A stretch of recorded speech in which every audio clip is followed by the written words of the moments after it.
And again, welcome po sa School of Life. As you can see dun sa first stage, we are now on week 3, Code of Purpose. Sabihin nyo nga, purpose.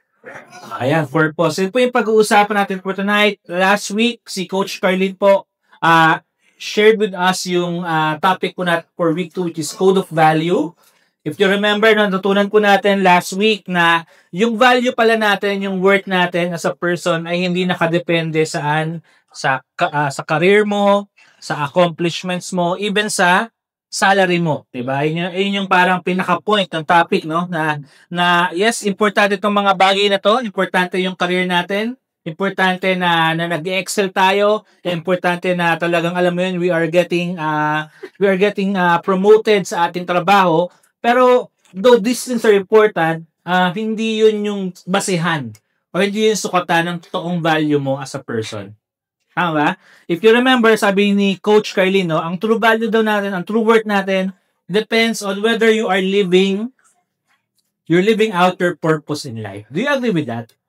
Na napaka-importante sa atin na hindi mo lang basta nagagawa yung job description mo, but alam mo sa sarili mo nagagawa mo yung talagang assignment mo. Natandaan ko yung sinabi niya last week. Sabi niya, pwede kang maging successful pero maling assignment yung ginagawa mo.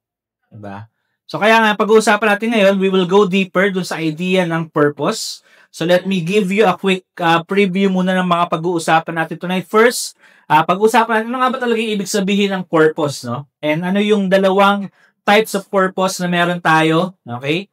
And pag-uusapan din natin, we're going to talk about the 5 keys you can use to discover your design purpose and how you can use yung mga keys na yun to build a successful and satisfying career. And pinakamaganda, no, ito kayong aalis hanggang mamaya kasi meron akong share sa inyo na secret hack, okay? Para ma-discover mo yung personal strength mo, okay? This resource, actually, it's worth, I think, 1,800 pesos. Okay, so pero makukuha niyo siya mamaya ng libre mamaya. Gusto niyo ba yun? Parang di naman. So maganda yun. So sa akin nakatulong siya personally. And yun din yung hope ko sa inyo. Before we proceed talaga dun sa topic natin, I want you to answer this question, okay? So ito yung question natin. Ano ba? Ready na ba yan? Ang galing mo na. Ayan. Ito yung question ko, no? And I want you to think about this, no? If you could design your ideal career from scratch, what would it look like? Ulitin ko, If you could design your ideal career from scratch, what would it look like? So, can you write down dun sa sa papel niyo? Try to write some words, no? Paano mo i-describe yung ideal career para sa iyo, ba? Imagine yourself, di ba? Maybe 5 years, 10 years from now, you are working dun sa ideal career mo. Paano mo siya i-describe? Okay?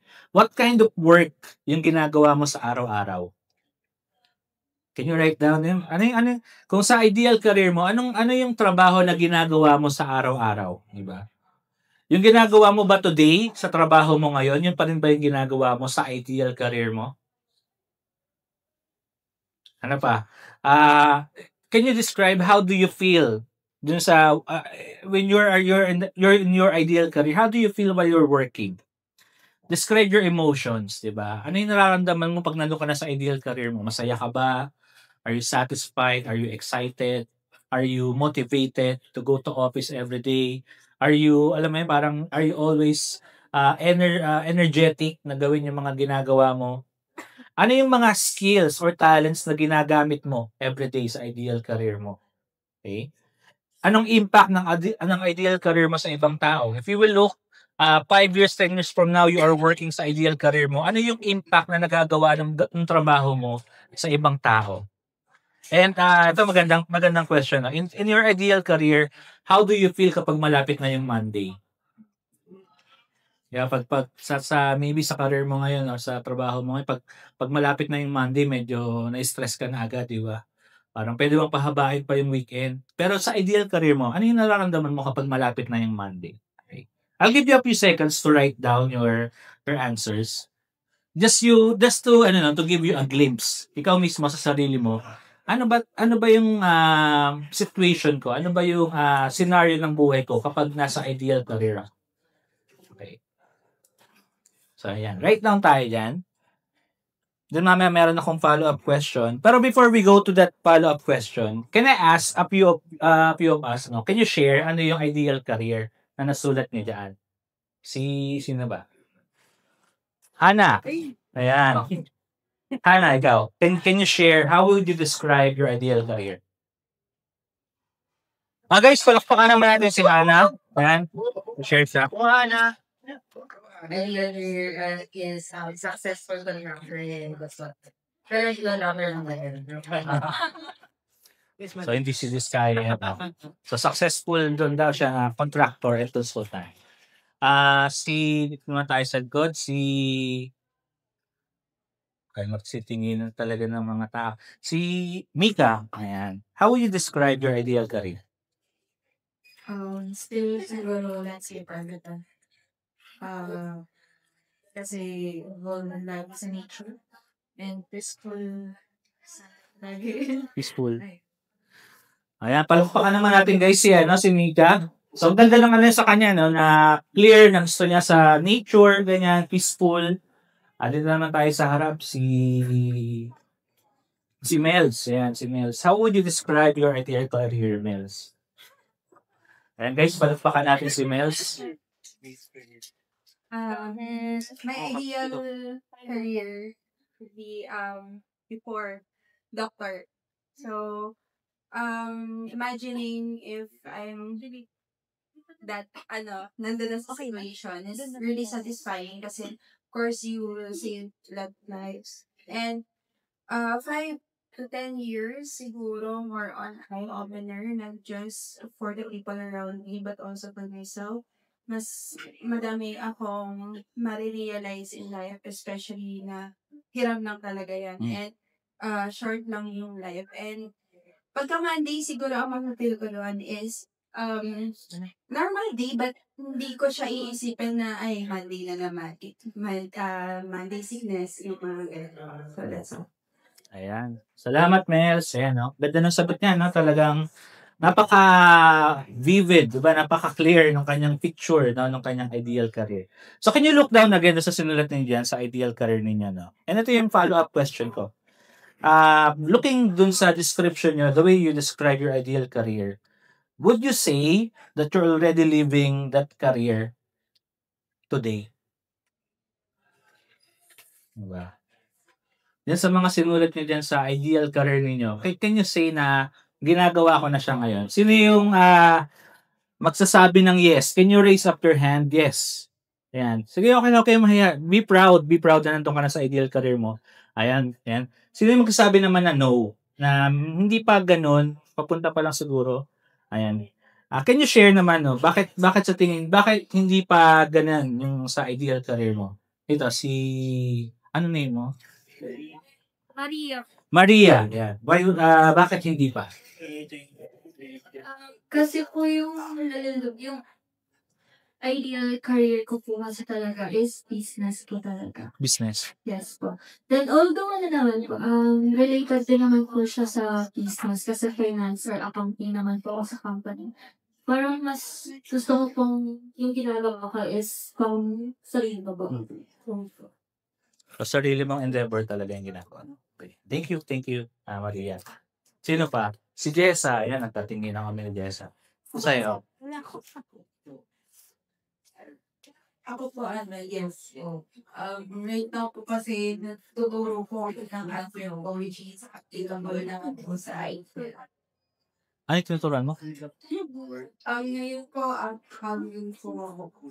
And may have it. And honestly, ako po. Alright. It's the same. Asa pa nang titrain ka? Ayan. Salamat, Jessa. Bakit natin tinatanong itong mga question na to, no? Kasi nga, I want you to realize this, no? Majority ng buhay natin is i-spend sa trabaho. Tama ba? Kung nagsimula kang magtrabaho nung 20 years old ka, nagpaplano kang mag-retire around 50, 60 years old mo, ibig sabihin, 30 to 40 years ng buhay mo, nasa nakalagay, naka-invest sa trabaho, diba? And if you are in that career na alam mo naman na hindi to talaga yung gusto mong gawin or malayo to sa ideal career na gusto mo, sayang, diba, yung 30 years, 40 years na yon ng buhay mo. Do you agree with that? So, yan yung pag-uusapan natin. No? So, sabi ko nga, yan, kaya natanong tayo, there are so many reasons why people would say na wala pa dun sila sa ideal career nila. Marami yan, di ba? Natin kayang isa-isahin. But one thing na I would say na possible reason kung bakit tingin mo wala ka pa dun sa ideal career mo is because hindi naka-align yung ginagawa mo sa design purpose mo. Okay? Again, baka kaya mo siguro iniisip na wala ka pa doon sa ideal career na gusto mo talaga. Baka kaya mo iniisip ngayon na hindi pa ito yung gusto ko talagang gawin. Maybe because hindi talaga naka-align yung ginagawa mo ngayon sa design purpose mo. Baka kaya hindi ka masaya sa work, or maybe nakailang lipat ka na ng workplace. Pero same situation pa rin, same scenario pa rin, di ba? Or maybe hindi ka satisfied sa nangyayari sa career mo, or wala kang excellence sa ginagawa mo, is perhaps because hindi pa talaga aligned yung ginagawa mo sa design purpose mo. Okay? So, we want to talk about purpose. Okay? I believe that God has a purpose for each person. Ay, nawala ba kayo doon? Meron, kung naniniwala ka kay Lord, if you believe in God, kasunod din niya paniniwala na meron siyang reason kung bakit niya tayo nilagay sa mundo, di ba? Basically, yung purpose po, when we talk about purpose is the reason why you're here on earth.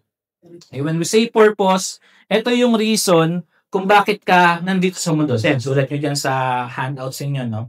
Kung bakit ka nandito ngayon sa mundo, that is your purpose. Okay, hindi ka aksidente, hindi ka nagkataon lang. God put you on this earth kasi meron siyang mission para sa iyo. Meron siyang gustong gawin mo. Meron siyang assignment na binibigay po sa atin, di ba? And dalawa yung purpose na yan. When it comes to purpose, we can say that we have two purpose. Una, yung tinatawag po natin na general purpose. And sulat yun dyan sa handouts. General purpose and specific purpose. Okay, so meron tayong general, meron tayong specific purpose. And I believe lahat ng tao meron ito, no? So, unahin natin yung general purpose. Ano ba yung ibig sabihin ng general purpose? General purpose po, this is the same for every person. Ibig sabihin, lahat tayo pare-pares tayo dito. Okay? Sa ano naman yung edad mo, saan ka man pinanganak, ano man yung work mo ngayon, okay? Ano man yung pangarap mo, ano man yung ideal career mo in the future, pare-parehas po yung ating general purpose. And ang purpose po na yun is to give glory to God. Okay? Ang purpose po natin sa mundo is to give glory to God. It's the same for all creation. Diba? Kaya nga di ba minsan, sino dito yung nakapag-try ng umakyat ng bundok? Taas ng kamay. Yan, di ba? Di pag umakyat ka ng bundok tapos nakarating ka dun sa pinakataas, ano yung nararamdaman mo? Satisfied, di ba? Di ba? Sakit. Tama, di ba? Sakit ng tuhod mo, di ba? Parang di mo na lang, makakababa ka pa. Pero nandun yung parang na-amaze ka sa grabe yung creation. Diba? Grabe yung nakikita mong creation, di ba? Grabe itong parang galing mo, Lord, parang ganun, di ba? Ibig sabihin, through that experience, nagbibigay yung creation ng glory kay God. Same with us, no? Sabi sa Romans chapter 11, verse 36, for everything comes from Him and exists by His power and is intended for His glory. All glory to Him forever. Amen. Sabi niya, no? Everything comes from Him. Lahat ng bagay galing sa Kanya and intended for His glory. Sabi rin ni Rick Warren sa book na Purpose-Driven Life, sabi niya, the ultimate goal of the universe is to show the glory of God. Okay? It is the reason for everything that exists, including you. God made it all for His glory. Without God's glory, there would be nothing. So, yun yung general purpose natin. Pare-parehas tayo dyan, okay? Again, kahit sino ka man, anong taon ka pinanganak, ano man yung career mo ngayon, ano man yung goal mo sa buhay, diba? Ano man yung situation mo, pare-parehas po tayo ng general purpose natin, which is to give glory to God. For people like you and me, ang purpose natin is makilala si God, magkaroon ng relationship sa Kanya, to worship Him in everything that we do. So, yan yung general purpose, no? Pagpunta naman tayo doon sa tinatawag natin na specific purpose. Ito yung pinaka-heart ng pag-uusapan natin ngayon. Pag sinabi natin na nating specific purpose, this is unique to each person. Okay? Ibig sabihin, ikaw, meron kang specific purpose na unique sa'yo. Okay? Yung purpose mo na to, yung specific purpose mo na to, this is your God-given calling and mission in life. And ito nga yung tinatawag po natin na design purpose. Okay? So this is how we make a difference in the world. And ang kagandahan po dito, God has equipped us with everything that we need para ma-accomplish itong ating design purpose na tinatawag, no? So, guys, napaka-challenging or napaka-challenging sa mundo natin ngayon na malaman yung design purpose natin. Kasi nga parang most of us, hindi ko alam kung pares tayo ng experience, pero most of us, yung mga desisyon natin sa buhay, nakabase lang din sa desisyon ng ibang tao. Tama ba? Parang go with the flow tayo minsan, kung ano yung ginagawa ng iba, yun yung ginagawa natin. Kaya parang ang hirap, alam mo yun, ang hirap alisin yung sarili mo dun sa anong term dito? Parang same, parang gano'n, parehas na di ba? Same, ganda ng term, di ba? Ang hirap alisin ng sarili mo dun sa sameness ng lahat ng crowd. Sunod tayo sa crowd, no? Pero if you want to discover your design purpose, you need to realize na unique ka, diba? Yung design purpose po natin, this is where you can make the most impact sa mga tao sa paligid mo. Kanina tanong ko sa inyo, diba? In your ideal career, ano yung impact na nagagawa mo? Diba? May nag-share, diba? Yung sa, I think si Mels, diba? Nasa makakasave siya ng mga tao through being a doctor. That's an impact, di ba? It's your God-given path, uniquely shaped for you. And ang goal ni Lord kung ba't kanya binigyan ng design purpose is para mapaganda natin yung mundo na to. Di ba? To make this world a better place. Sa design purpose mo, doon ka magiging pinaka-effective, pinaka-productive, pinaka-buhay. Di ba? Kung nandun ka ngayon sa career mo ngayon na parang, alam mo yan, parang hinihila mo lang yung sarili mo, you need to discover design purpose. Kasi doon mo talaga may experience yung buhay ka talaga, diba? So, the good news is this, no? God wants us to discover our design purpose. Yan naman yung good news, no? In other words, ayaw ni Lord na masayang yung lahat ng potential na binigay niya sa atin. Ayaw niyang masayang yung lahat ng kakayahan na binigay niya sa'yo. Kasi nga, yung kakayahan na yan, yung potential po na yan na binigay sa atin ng Lord, it is for us to accomplish yung design purpose natin. Okay, so He wants us to discover it, no? And since God wants us to discover yung design purpose natin, yan, sulat niya dyan sa handouts ninyo, God has given you clues. Ayan, God has given you clues to discover your design purpose. Okay? Meron tayong mga clues na pag-uusapan ngayon. Actually, tawagin natin itong mga keys. Bakit keys? Kasi nga, because these things will help you unlock your potential and live out the purpose that God has for your life. Okay? Medyo tatrabahuhin natin ito ng konti kasi hindi naman to something lang na parang, alam mo yun, parang boom, alam mo na agad yung design purpose mo, di ba? It will take intentionality, di ba? It will take some time to reflect. Tulad ng ginawa natin kanina, we reflect ano ba yung ideal career natin. It will take some time to dig, to uncover it, di ba? Pero ito yung pinakamaganda, no? And I promise you, no, once you get a clearer view ng whole picture, kung ano yung design purpose mo, mababago talaga yung buhay mo. Can you imagine that? Parang gigising ka every morning, you are excited kasi alam mo na ginagawa mo yung dapat mo talagang gawin. Diba? Every day, diba, you have that passion, you have that energy to work. Diba? Hindi ka napipilitang mag-OT kasi hindi pa nag-uuwian yung mga ka-office mates mo. Gusto mong mag-OT kasi nga masaya ka sa ginagawa mo. Diba? Kasi excited ka. Diba? Parang pag Sunday, hindi ka makapaghintay, sana Monday na para magawa ko yung trabaho ko. Kasi diba? Parang parang imposible na. Pero yun yung idea ng design purpose, diba? So I'll go for tonight for you to understand your potential and use it to live out your design purpose. So ano ba yung mga keys na yan? No? Ano ba yung mga clues po na yan na binigay sa atin, Lord? So 5 bagay ito. So una, your personality. Sulat nyo na lang dyan sa handouts ninyo. So 5 ito. Your personality, your natural abilities, your core values, your passion and burden, your experiences. Sabi ko kanina, talking about design purpose, magkakaiba tayo, 'di ba? We are unique. So merong specific na binibigay sa atin na purpose si God, no?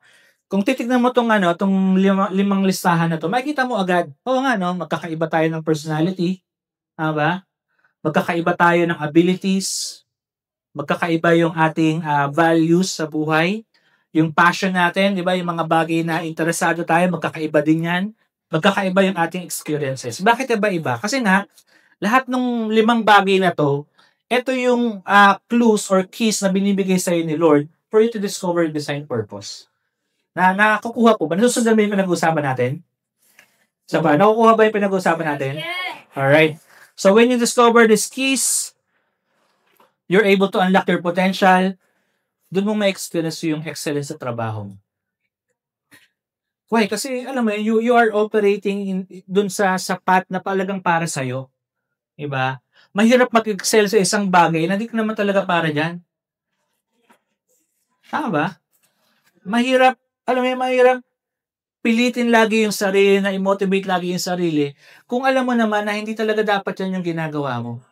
Pero if you learn itong limang bagay na to, kung malinaw sa'yo kung ano yung personality na meron ka, ano yung mga abilities na meron ka, kung malinaw sa'yo yung limang bagay na to, diba? And you align yung sarili mo, dun sa yung career path mo, dito sa mga bagay na to, ba meron parang merong alignment, and you can say na talagang masaya ako sa ginagawa ko kasi ako to eh.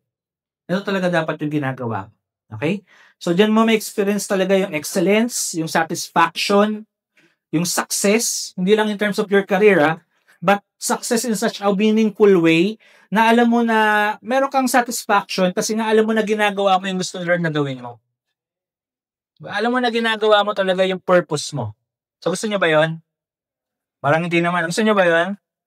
Kaya, pero disclaimer lang we need to discuss itong limang keys na to in detail. So, per key, 1 oras to. So, ready na? 1 oras ba? So, makakauwi tayo mga 1 a.m. Okay lang ba yan? Yes daw. May iwan kami dito ng Benjo, no? Actually, hindi enough yung oras natin. Patapos na tayo actually. Tapos na tayo. Entry lang pala, no? Hindi enough yung oras natin ngayon to go deeper. Actually, for tonight, focus lang tayo dun sa first 2. Yung, sige, pa-next natin sa slide. Yung personality, saka yung natural ability. Yan lang muna tayo magpo-focus. Tapos, yung last 3, yung core values, passion, and burden experiences, i-share ko na lang yan dun sa loob ng Facebook group natin. Okay? So, make sure nandun kayo sa loob ng Facebook groups. Nandun ba kayo sa loob ng Facebook group? Wala pa? Ano ba yan? May pa-next na ako. Nandiyan ba yung sa slide natin yun? Ay, wala pa. Sige, mamaya. Mamaya na lang, no? Bibigyan ko kayo ng para maka-join kayo dun sa Facebook group. Kasi doon ko na lang share yung yung last 3. Okay? And also, later may announcement sa atin si Coach Nino para dun sa mga tao na gusto talaga matutunan tong mga keys na to. Okay, let's start with the first one, no? Your personality. Sabi nga natin kanina, iba-iba yung personality ng bawat tao. Merong tahimik.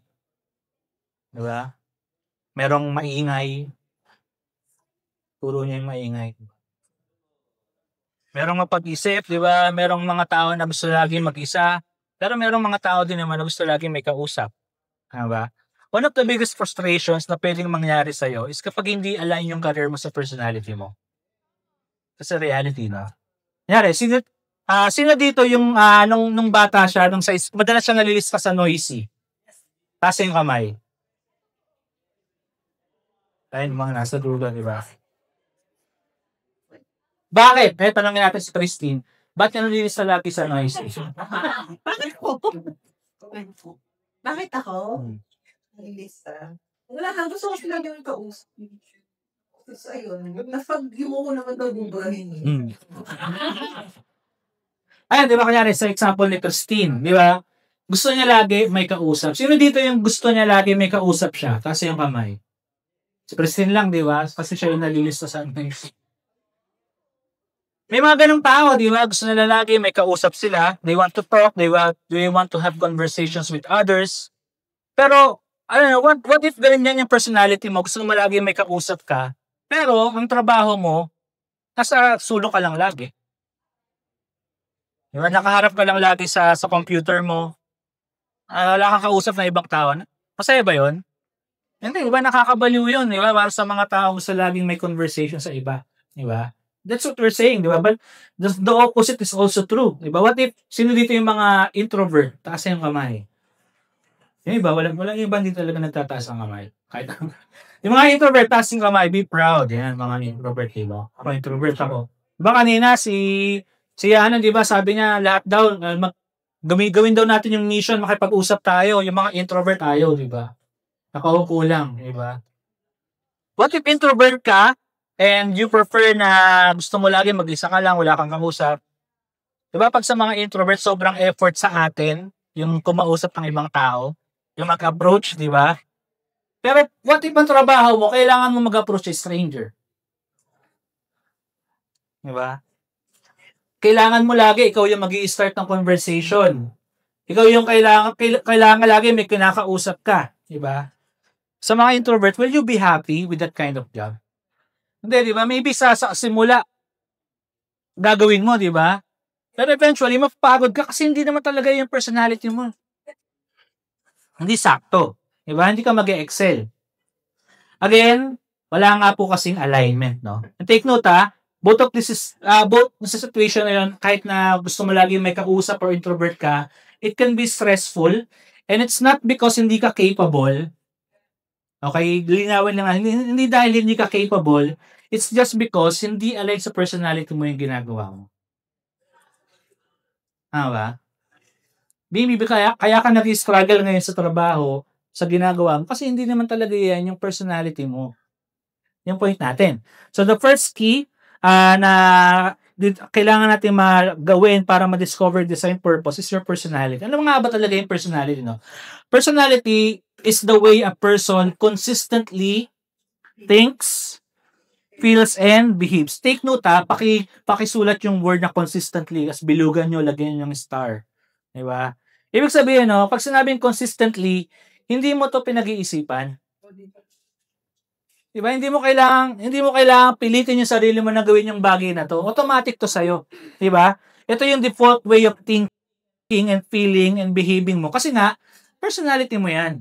Diba? Hindi mo kailangan pilitin na maging madaldal. Kasi ganyan ka na talaga, madaldal ka, diba? Hindi mo kailangan pilitin yung sarili mo na manahimik kasi ganyan ka talaga. Diba? Kaya nga dapat kilala mo yung sarili mo.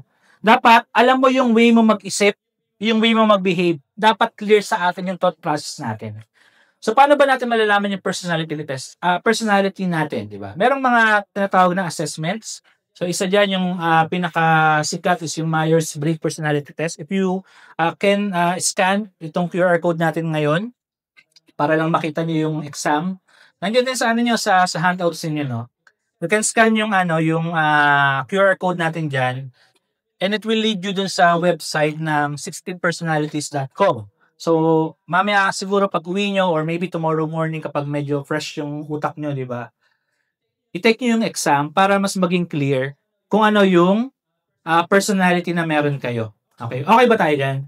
Gagawin ba? Ayan, so gawin po natin.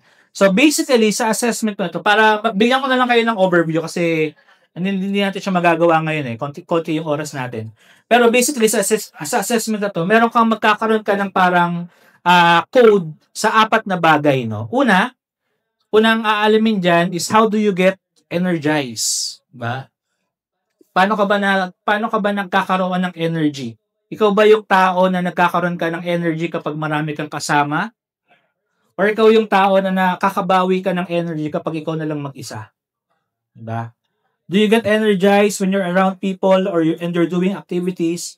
Or do you feel energized kapag mag-isa ka lang, nakakapag-isip-isip ka, nakakapag-reflect ka?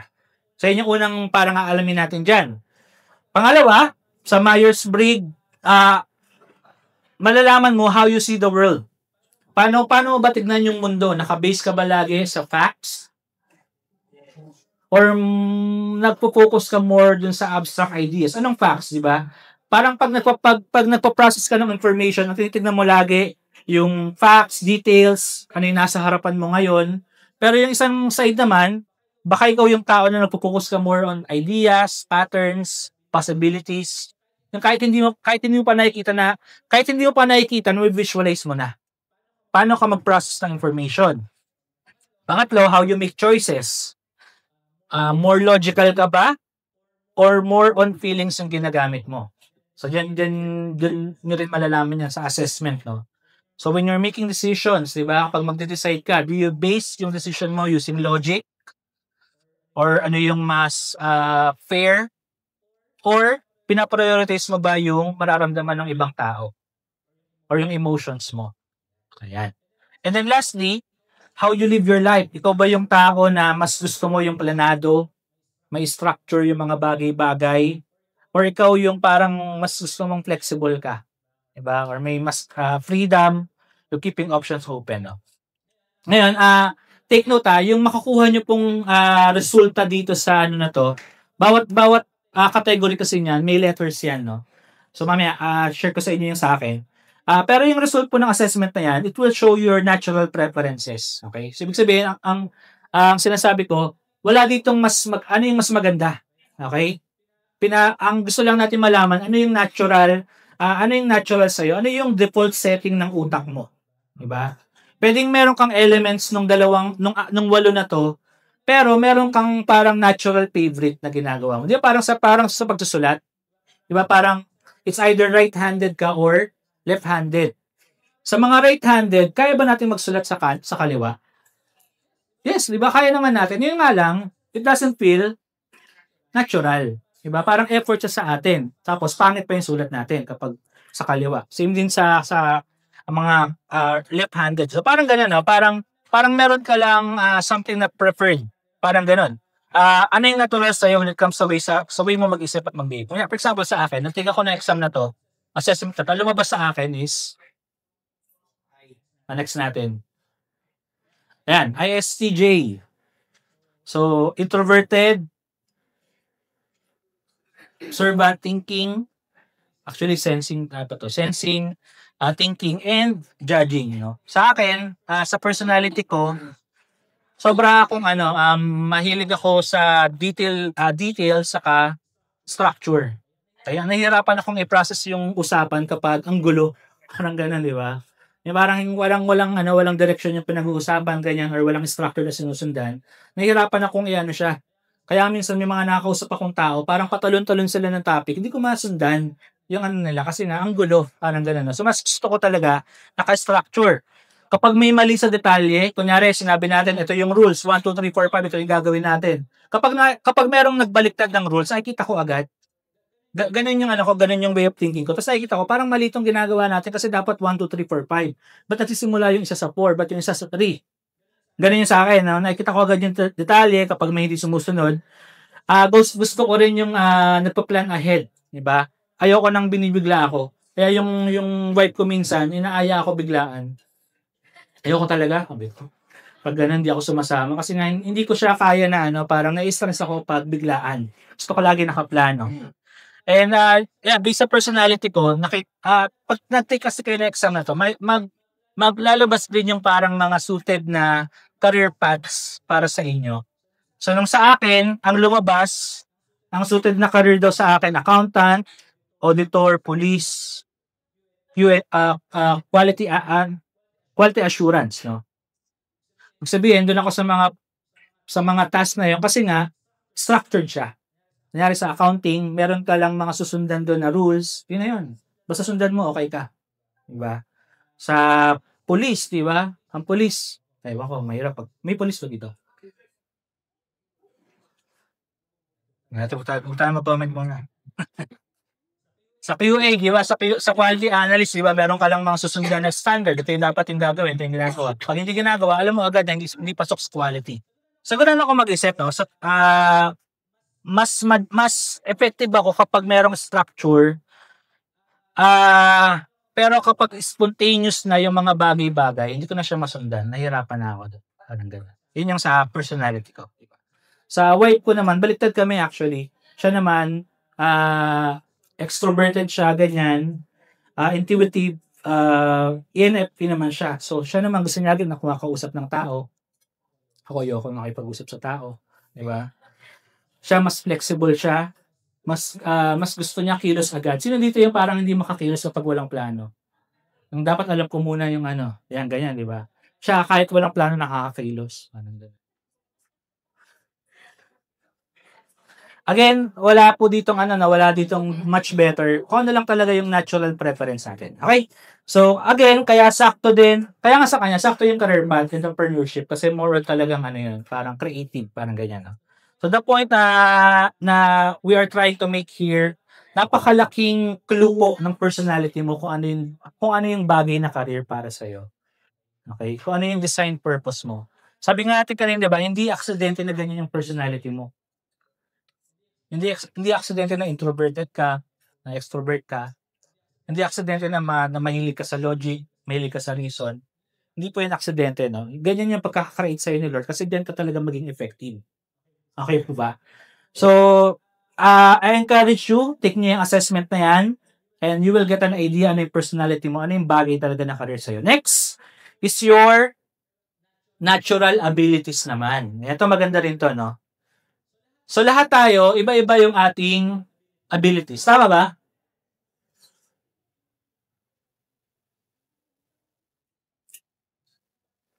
Natural abilities are things that you're naturally good at. Okay, sulat nyo dyan sa nyo. So, yan. Yung pag sinabing natural abilities, natural talaga, magaling ka dito sa bagay na to. Okay? Ibig sabihin yan, you pick it up faster than others. Mas madali mo siyang makuha. Ba, kung yung may mga skills na parang konting turo lang sa'yo, gets mo na agad, nagagawa mo na agad. Meron namang mga bagay na kahit na 3 oras na kayo nag-uusap, yung pa rin mag-gets, yung pa rin magawa. Why? Kasi nga, natural abilities, okay? These are things that you do with little effort on your part. Parang walang effort, kayang-kaya mo siyang gawin, di ba? Kahit wala kang training, nagagawa mo siya. Yun po yung natural abilities. Ito pa yung isang you need to realize, you don't often realize that you're skilled at it. Hindi mo alam na skilled ka pala sa bagay na yan. Okay, why? Kasi nga, feeling mo sa'yo, madali lang to eh. So, hindi mo na-realize na, alam mo yun, na parang magaling ka pala sa bagay na yan, di ba? It's so natural, you don't even notice them until someone points them out. Yan, no? Ang nakaka-notice niyan madalas, yung ibang tao. Di ba? Yan yung mga bagay na parang ikaw yung nalalapitan kapag kailangan nila ng ganyan. Kasi magaling ka dyan. Uy, kailangan ko ng kausap. Ikaw yung hahanapin kasi magaling ka makinig. Uy, kailangan ko na mag-explain ito. Ikaw yung lalapitan kasi magaling kang mag-explain. Okay? Itong mga bagay na to na parang hinihingan kayo ng tulong ng ibang tao, it's a clue, no, kung ano yung natural abilities mo. You may assume everyone can do this. Kasi nga, madali lang sa'yo eh. Pero actually, hindi yun totoo. No? It depends kung ano yung natural abilities sila. In short, pag sinabing natural abilities, madali sa'yo, mahirap sa iba. Yun na yun. Sulat niyo yan. Madali sa'yo, mahirap sa iba. These are your natural abilities. Ayan, bigyan natin ng ilang examples para mas magets natin. Sino dito, taas yung kamay para makita lang natin, tapos tingin tayo sa paligid. Sino dito yung effort sa kanya yung magsimula ng conversation with a stranger? Taas yung kamay. Yung effort sa kanya, and tingin kayo sa paligid, ayan, di ba? Effort sa'yo na magsimula ng conversation with a stranger, ayan, yung mga nakataas ng kamay. Sino naman dito, yung sobrang dali lang sa kanila yon? Kahit hindi nila kilala, lalapitan na kakausapin. Taas yung kamay, sige, ayan. Di ba nakita nyo, magkakaiba tayo ng abilities? Natural abilities yan. Sino dito yung tao na mabilis makaramdam? Anong makaramdam? Anong makaramdam yan? Feelings, di ba? Ibig sabihin, ito yung parang kapag kaya nakausap ko si Adrian, nararamdaman ko agad parang may problema si Adrian. Parang malungkot siya. Parang stress siya ngayon. Ability yan, okay? Hindi lahat ng tao ganyan. Yung parang minsan kahit sobrang lungkot mo na, gulo ng itsura mo, pero hindi maramdaman ng kausap mo. Wala kasi siyang ganong ability, di ba? Ano pa? Sino dito yung kaya mong explain, simplihin yung complicated na bagay? Parang kahit komplikado kapag ikaw yung explain, ganun pala yun. Ayan, abilities din po yan, di ba? Yung tipong hindi magets ng iba, pero pag ikaw na yung nag-explain, nagigets agad nila. So that's a natural ability, no? Most of this po, ito yung mga example lang na yun, no? Marami pa yan, no? Pero most of this, hindi ito learned skills. Diba? Hindi mo naman pinag-aralan, tama ba? Hindi mo, kung natural ka dyan, hindi mo pinag-aralan kung paano mag-approach ng tao. Natural sa'yo yan. Hindi mo na pinag-aralan kung paano makinig sa kausap mo. Natural sa'yo yan. Diba? These are not learned skills. These are your natural abilities na meron ka. And again, it's another key to unlock your potential, no? Tatandaan natin, your natural abilities are not an accident. It's actually hardwired in your system by God. So you can use it to fulfill your design purpose. In other words, kaya ka meron ng ability na yan because yun yung gagamitin mo para magawa mo yung purpose ni God sa buhay mo.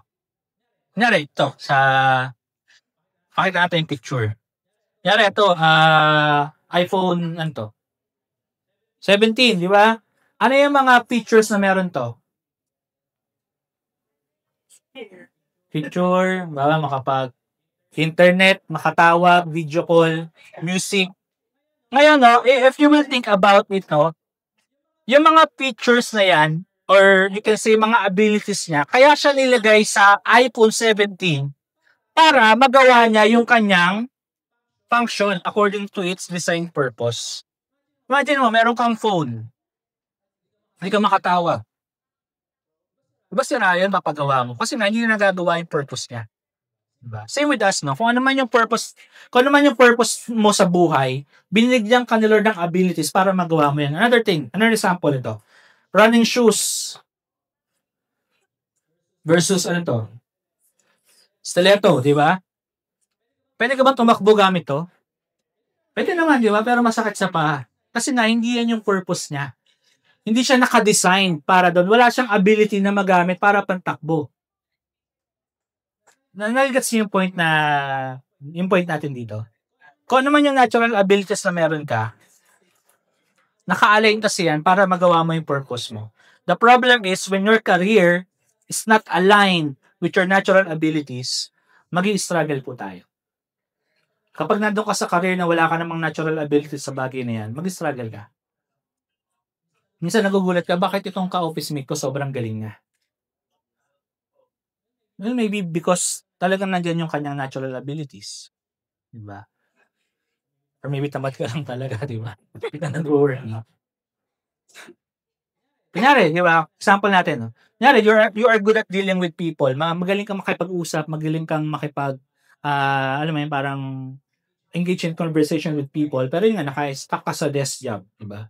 Madodrain yung energy mo, mapapagod ka agad. Alam mo yun, parang sa mga taong conversational, pagod sila, kapag wala silang kausap, doon sila nawawala ng energy. Nakakatamad yung ganito, nakaka-boring. Hindi ako na nito, gusto ko nang umuwi. Diba? Nawawala yung motivation mo, bumababa yung confidence mo. Why? Kasi nga, hindi mo nagagawa yung strength mo eh. Dito ka magaling, hindi mo siya nakapa-practice. Bababa yung confidence mo. You will lose your meaning, di ba? Eto may kakilala kong ganito. Sobrang galing niyang magbenta. Talagang nahihit niya lagi yung target niya. Kaso nga, dahil nga sa sobrang excellent siya sa pagbebenta, ginawa siyang team lead. So ngayon, ang trabaho niya na, instead na nagbebenta siya, nagli-lead siya ng tao. So medyo bumaba yung performance niya kasi nga, nawala siya dun sa kanyang ability talaga, which is magbenta. Diba? Nahati, parang ganun. No? So, questions to matatapos tayo. Questions to ask yourself para ma-discover natin yung natural abilities natin. Ito, hindi natin siya matututukan pero I want you to answer that mamaya siguro or bukas pag-uwi ninyo. No? Para lang magkaroon kayo ng idea ano yung natural abilities mo. Number 1, what do you absolutely love to do?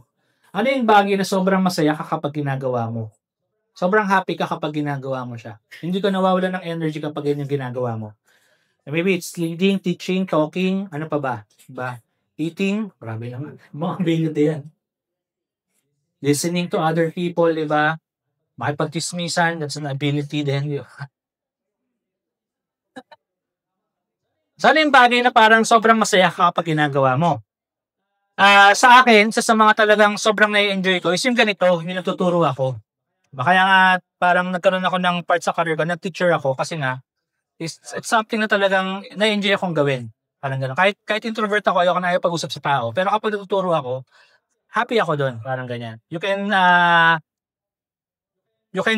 give me yung ganitong klaseng trabaho for whole day, kahit walang bayad. Hindi ko gagawin kasi walang bayad. Pero masaya ako pag ginawa ko siya, di ba? So, pangalawa, what's something that feels easy to you but seems hard for others? Ayan. Yung parang minsan may napapaisip, ba't di nila magawa? Ba't hirap na hirap sila dito? It's your natural ability kasi. Ayan. Kaya talaga kaya magaling ka sa bagay na yan. Pangatlo, what tasks do you usually get asked to help with and it impacts others? Ito yung kanina, pag ganito yung task, ikaw agad yung takbuhan ng mga tao. Kapag ganito yung problema, kapag ganito yung situation, ikaw agad yung nilalapitan. This is your natural ability. Ito magandang question to yung panghuli. What do you secretly judge people for doing it wrong or not to your standard? Ibig sabihin, kapag may gumawa ng task, at the back of your mind, naiisip mo, mas magaling pa ako dito eh. Dapat ganito yung way niyang ginawa niya. Diba? Sa isip mo lang to ah.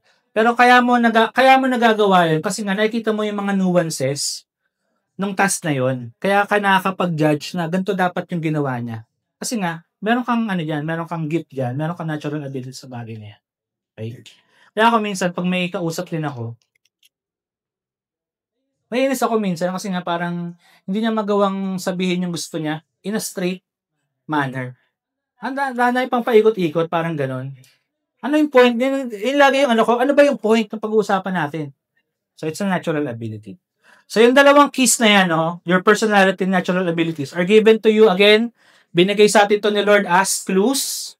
Okay? Para magawa mo yung design purpose mo. So, start exploring yung mga bagay na yan to see if you can align your career sa personality mo, sa natural abilities. Again, I would say hindi mo naman kailangan mag-change ng career.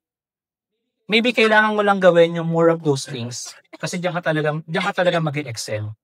Maybe sa work mo ngayon, pwede ka maghingi ng mga ganyang task. Boss, baka pwede mo akong bigyan ng ganitong task. Maglinis. Nakaka-excel, di ba? Mag-organize, di ba? Baka pwede mag-organize ako dito sa office. Why not, di ba? Baka yan yung natural abilities mo. So, alam mo yan, no? So, again, for the next 3 keys, yung core values, your passion and burning experiences, i-share ko na lang yan kasi wala tayong oras sa Facebook group. Okay? Yan. Pakita nga naman natin. Yan. Can you scan yung QR code? Tapos join na rin kayo ngayon. Please. Yan. So join kayo dyan. Tapos dyan natin i-share yung 3 clues pa for you to discover your design purpose. No? Now, and overtime na tayo. Pero I just want you to imagine this, no? Think about yourself a few months, a few years from now. Kanina tinanong ko sa inyo ano yung ideal career ninyo, di ba? What if dumating ka na doon, 5 years, 10 years from now, di ba? I want you to imagine yourself na na-discover mo na ano talaga yung personality mo, ano yung natural abilities mo, even yung 3, yung last 3, di ba? And now your career path is properly aligned sa 5 bagay na yun. What does it look like, di ba? Siguro you can see yourself masaya ka sa ginagawa mo. Kasi saktong-sakto yung career mo sa kung sino ka as a person, di ba? Hindi mo kailangang hilahin yung sarili mo para pumasok everyday. Kasi nga, actually you're looking forward to work every morning kasi comfortable ka sa ginagawa mo. Because that's who you are, di ba? Siguro at that point nag-excel ka talaga sa work. Diba? Naka-align kasi sa natural abilities mo yung mga task mo trabaho. Hindi mo kailangan pigain yung utak mo, di ba? Kasi nga natural ka dyan sa bagay na yan. Siguro you are thriving, you are successful, you are making more money. Why? Kasi nga skilled ka eh. Sobrang skilled mo, sobrang aligned ka dun sa natural abilities na meron ka, nagagawan yung mga companies sa'yo. Diba? Nag-o-offer sila, ganito yung, magkano yung sweldo mo ngayon? 200,000. Sige, gawin namin 400. Kasi magaling ka talaga sa ginagawa mo, di ba? Alam na lang yung level ng skills mo. And pinaka-importante, you are fulfilled and satisfied. Kasi alam mo na nabubuhay ka according sa design ni Lord sa buhay mo. Ito yung good news ko sa inyo, no? You can make it your reality po. Okay? But you need to decide today. Sige, next natin. You just need to decide today na aalamin mo and mabubuhay ka po according to your design purpose. Again, sabi ko kanina, it will take some time to discover it. You need to be intentional about it. You need to take time to reflect, to think about ano ba yung personality ko, ano ba yung natural abilities ko. Pero I promise you, kapag na-discover mo yung bagay po na yan, you'll be happy, you'll be happier sa buhay mo. You'll be more satisfied. You'll find more meaning sa ginagawa mo. And you'll be more successful in different ways po.